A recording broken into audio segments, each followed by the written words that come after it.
বর্তমানে একটা গ্রুপ আলেম বিদ্বেষী হয়ে মাথা চারা দিছে। এরা আগে স্বৈরাচারের দোসর ছিল।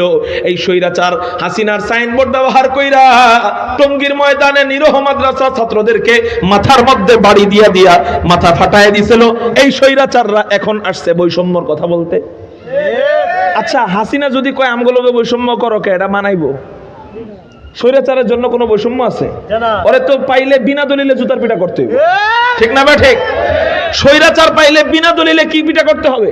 জুতা পিটা করতে হবে। হিন্দু বৈষম্যের কথা বলতে পারে যে আমার বৈষম্য হচ্ছে, আমরা বৈষম্য দূর করে দেওয়ার ব্যবস্থা করব। ইহুদি বৈষম্যর কথা বলতে পারে, ইহুদির বৈষম্য আমরা দূর করে দিব। খ্রিস্টান বৈষম্য কথা বলতে পারে, আমরা খ্রিস্টানের বৈষম্য দূর করে দিব। সংখ্যালঘুরা বৈষম্যর কথা বলতে পারে, আমরা বৈষম্য দূর করে দিব। কিন্তু কোন স্বৈরাচার তো বৈষম্যর কথা বলতে পারে না।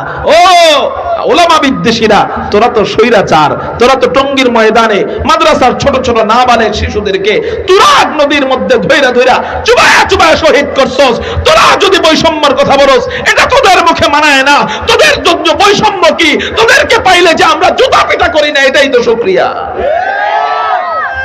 রাসূলুল্লাহ সাল্লাল্লাহু আলাইহি ওয়াসাল্লাম ইউশাফাউ ইয়াউমুল কিয়ামাতি সালাসাতুন, নবীজি বলেন হাসরের ময়দানে নবীজিকে সুপারিশের অনুমতি দেওয়ার পর তিন গ্রুপকে সুপারিশের অনুমতি দেওয়া হবে। কয় গ্রুপকে? চিৎকার দিয়ে বলেন। নবীজিকে সুপারিশের অনুমতি দেওয়ার পর আরো নতুন করে তিনটা গ্রুপকে সুপারিশের অনুমতি দেওয়া হবে। এক নাম্বার গ্রুপ হলো আল আম্বিয়া, নবীগণকে আল্লাহর পক্ষ থেকে সুপারিশের অনুমতি দেওয়া হবে। দুই নাম্বার গ্রুপ সুম্মাল উলামা, উলামায়ে কেরামদেরকে সুপারিশের অনুমতি দেওয়া হবে। তিন নাম্বার সুম্মাশ শুহাদা, আল্লাহর রাস্তায় যারা জিহাদ করে শহীদ হয়, এই শহীদদেরকে আল্লাহ হাসরের ময়দানে সুপারিশের অনুমতি দিয়ে দিবে। এই তিন গ্রুপের মধ্যে এক নাম্বার গ্রুপের নাম আল আম্বিয়া, আম্বিয়া কেরামগণ। দুই নাম্বার হলো উলামায়ে কেরামগণ, তিন নাম্বার হলো শহীদগণ।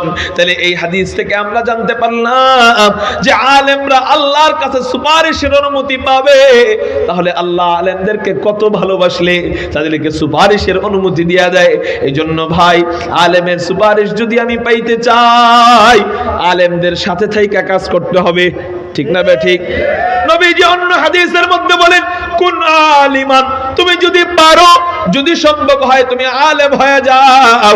যদি সম্ভব না হয় আও মুতাআল্লিমান, আলেমের ছাত্র হয়ে যাও। কি হয়ে যাও? আলেমের ছাত্র হয়ে যাও। যদি আলেমের ছাত্র হওয়া সম্ভব না হয় আও মুস্তামিআন, আলেমের কথা মতো চলো। আরেক হাদিসের মধ্যে আছে আও মুস্তাঈনান, আলেমকে সাহায্য করো। যদি তাও তুমি না পারো আও মুহিব্বান, চার নাম্বার আলেমকে তুমি মোহাব্বত করো। যদি তা না পারো, সাবধান ওয়ালা তাকুন খামিসান, পাঁচ নাম্বার হয় না ফাতাহলিক, এই পাঁচ নাম্বারটা হইলেই তুমি ধ্বংস হয়ে যাইবা। আচ্ছা, পাঁচ নাম্বারটা কি হইতে পারে? এক নাম্বার আলেম হওয়া, দুই নাম্বার আলেম হইতে না পারলে আলেমের ছাত্র হওয়া, যদি তাও না পারি আলেমকে সাহায্য করা, যদি তাও না পারি চার নাম্বার আলেমকে মোহাব্বত করা। এবার চার নাম্বার গেল, যদি মোহাব্বত করতে না পারি তাহলে কি হয়ে যায়? আলেম বিদ্বেষী হয়ে যায়। আলেমকে যে মোহাব্বত করে না সে কি? আলেম বিদ্বেষী।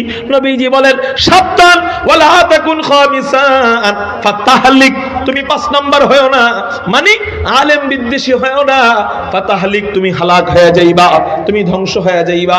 বর্তমানে একটা গ্রুপ আলেম বিদ্বেষী হয়ে মাথা চারা দিছে। এরা আগে স্বৈরাচারের দোসর ছিল। এই স্বৈরাচার হাসিনার সাইনবোর্ড ব্যবহার কইরা টঙ্গীর ময়দানে নিরহ মাদ্রাসা ছাত্রদেরকে মাথার মধ্যে বাড়ি দিয়া দিয়া মাথা ফাটায় দিছিল। এই স্বৈরাচাররা এখন আসছে বৈষম্যর কথা বলতে। আচ্ছা, হাসিনা যদি কয় আমগুলোকে বৈষম্য করো, কে এটা মানাইবো? স্বৈরাচারের জন্য কোনো বৈষম্য আছে? ওরে তো পাইলে বিনা দলিলে জুতার পিটা করতে হবে, ঠিক না? ঠিক। স্বৈরাচার পাইলে বিনা দলিলে কি পিটা করতে হবে? জুতা পিটা করতে হবে।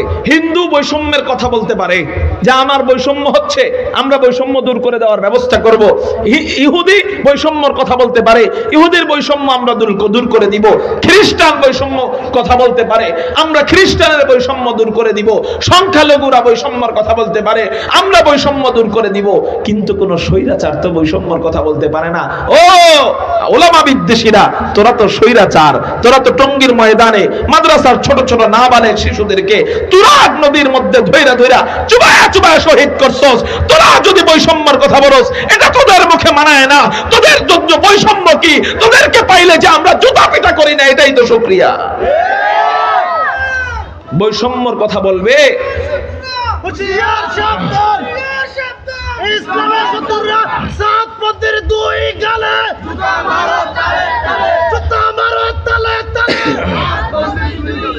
সাত পথের আস্তানা ভেঙে দাও, ভেঙে দাও, করিয়ে দাও, নারায়ে তাকবীর। আমরা আলেমদের সাথে থেকে কি করব? দ্বীনের মেহনত করব। কি করব? আচ্ছা হুজুর, আপনারা সাদ সাহেবের বিরোধিতা করেন কে? উত্তর খেয়াল করেন। সাদ সাহেব বলতেছে যে মাদ্রাসায় পড়ায় যে আমরা টাকা নেই। আচ্ছা, একজন পান দোকানদার হ্যাঁ মাসে কত লাভ করে জানেন? লাভ কমপক্ষে 20,000 লাভ করে একটা পান দোকানদার। সংসার কইরাও কমপক্ষে 10-20,000 লাভ থাকে। আর একজন হুজুর, মাদ্রাসার হুজুর হাফেজ সাহেব, ঘুম থেকে উঠে 3টা বাজে। কয়টা বাজে? 3টা বাজে উঠে ঘুমায়, সারা দিন ছাত্রদের পিছনে রাখালের মতো ঘুরে বেতটা নিয়া ঘুমায়। রাত 11টা বাজে। কয় ঘন্টা হইলো? 4, 5, 6, 7, 8, 9, 10, 11, 12, 1, 2, 3, 4, 5, 6, 7, 8, 9, 10, 11। এই 24 ঘন্টার মধ্যে প্রায় 20টা ঘন্টার মতো সে খাটে। যদি আপনি এটা বিশ্বাস না করেন তাহলে কমপক্ষে 18 ঘন্টা খাটে একজন মাদ্রাসার উস্তাদ। 18 ঘন্টা প্রতিদিন ডিউটি করলে তার বেতন তো আসার কথা মিনিমাম 50,000। সেখানে তার বেতন দেওয়া হয় সর্বোচ্চ 10,000। কয় হাজার? ঢাকার মেন প্রপারে যেই মাদ্রাসা, ওগুলার কথা ভিন্ন, ওগুলা 20,000 15,000 দিতে পারে। কিন্তু বেশিরভাগ মাদ্রাসার হেফজখানা শিক্ষকদের বেতন 10,000। এটা গড়ে 10,000। আচ্ছা, 10,000 টাকা দিয়ে বর্তমান বাজার বললে কয়টা সংসার চলবে? কয়জনের খাবার চলবে? একজনের খাবারও তো 10,000 টাকা দিয়ে ভালো মতো চলে না, ঠিক না ভাই? ঠিক। এই 10,000 টাকা বেতন, এটা কি শৌখিনতা না প্রয়োজন? শৌখিনতার কারণে এটা নেয় না প্রয়োজনে নেয়? প্রয়োজনে নেয়। তো এইটা নেওয়ার কারণে ওই বেচারা তার দ্বীনের খেদমত করতে পারতেছে। অথচ তারা বলতেছে যে বেশ্যা তার শরীর বিক্রি করে টাকা নেওয়া যেমন নাজায়েজ, ঠিক একজন আলেম কোরআন পড়ায়া এরকম টাকা নিলেও বেশ্যার মতো নাজায়েজ হবে। নাউজুবিল্লাহ। এই কথা যে বলে তার পক্ষে আমরা কেমনে কথা বলতে পারি? জোরে বলেন, এই কথা যে বলে তার পক্ষে আবার কেমনে বলতে পারি? এইটা আবার ওই যে খবরে কয়দিন আগে দেখবেন এক মূর্খ বলতেছে যে সাদ সাহেব যা বলছে সব কোরআন হাদিসের ব্যাখ্যা অনুযায়ী বলছে। নাউজুবিল্লাহ বলেন। আচ্ছা, এখন আমরা যদি বলি যে ঠিক আছে, তাহলে কোরআন হাদিস পড়ায়া ইমামতি কইরা টাকা নিলে বেশ্যার টাকা খাওয়ার সমান হবে, তাইলে আজকে থেকে এই যে আশপাশে যে মাদ্রাসা আছে এই মাদ্রাসার সব হুজুরকে বিদায় করে দিব। আসেন আপনারা 10 জন হুজুর দেন, মাগনা পড়াইবো। 10 জন হেফজখানার হুজুর দেন।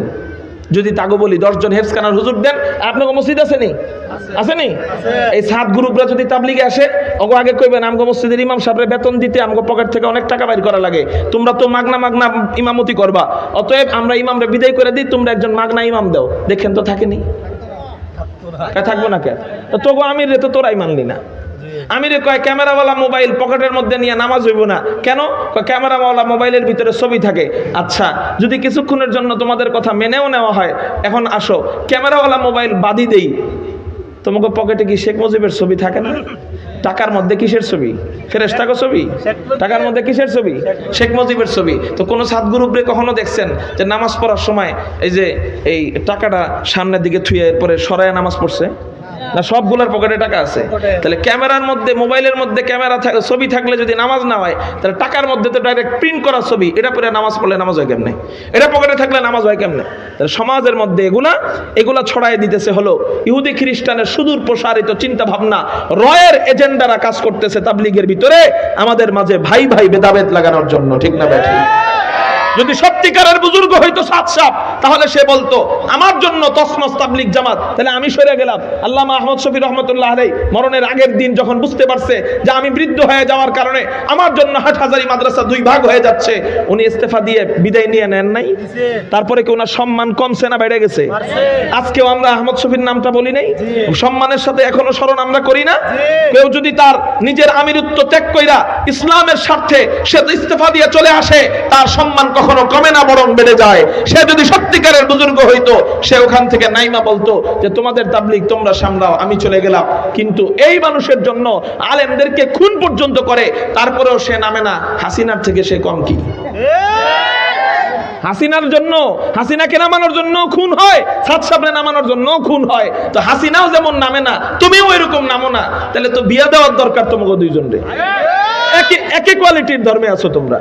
আল্লাহ আমাদেরকে হেফাজত করো, পড়ি আমিন। আমরা